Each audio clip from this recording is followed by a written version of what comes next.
शानी भाई कैसे हो? अच्छा भाई, आज तारीख पहले बताओ क्या है? आज तारीख 19 मई है। 19 मई है 2026।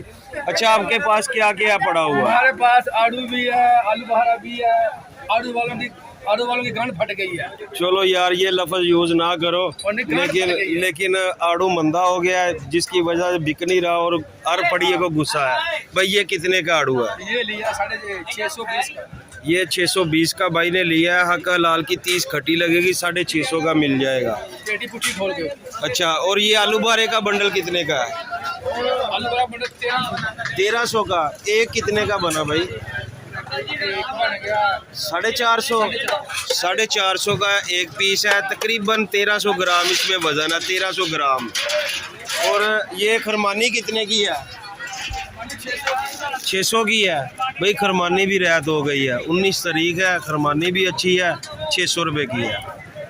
हेलो मैं 650 की खरमानी देन दिया जे। हेलो वेख लो। नहीं, केड़ी दित्ती केड़ी जे 600 रुपए दी?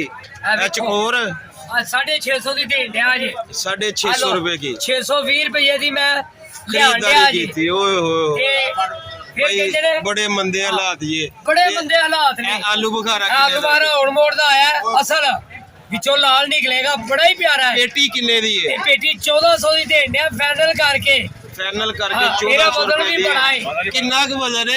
5.5 किलो आलू बुखारा है। 5.5 किलो आलू बुखारा। सेब दा ते निस तो बच गया। ਤੇ ਸੇਬ ਦਾ ਕੀ ਰੇਟ ਚੱਲਦਾ ਪਿਆ ਜੀ? ਇਹ ਰੋਜ਼ਿਆਂ ਦੇ ਵਿੱਚ 500 रुपए किलो, होल पौने 300 रुपए किलो। भाई अभी 300 रुपए किलो। क्वालिटी अच्छी है, ईरानी सेब है। 300 रुपए किलो तक मिल रहा है मंडी में।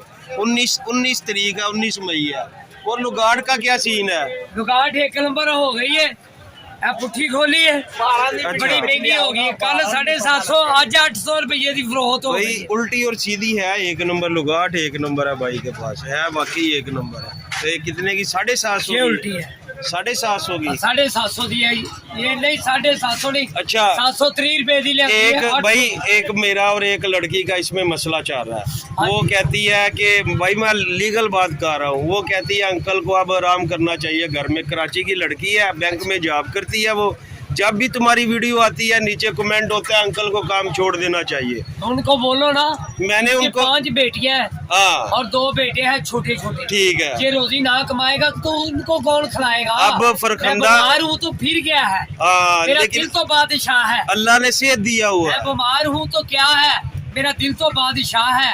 ठीक है। मेरी गुर्बत ना देखो, मेरे कारोबार देखो, मेरी रिज़्क देखो कैसे। ओके जी, ਇਹਦਾ ਜਵਾਬ ਜੇ ਜਿਹੜਾ ਤੂੰ ਮੈਨੂੰ ਕਹਿੰਦੀ ਹੈ ਨਾ ਕਿ ਇਹਨੂੰ ਕੰਮ ਛੱਡ ਦੇ।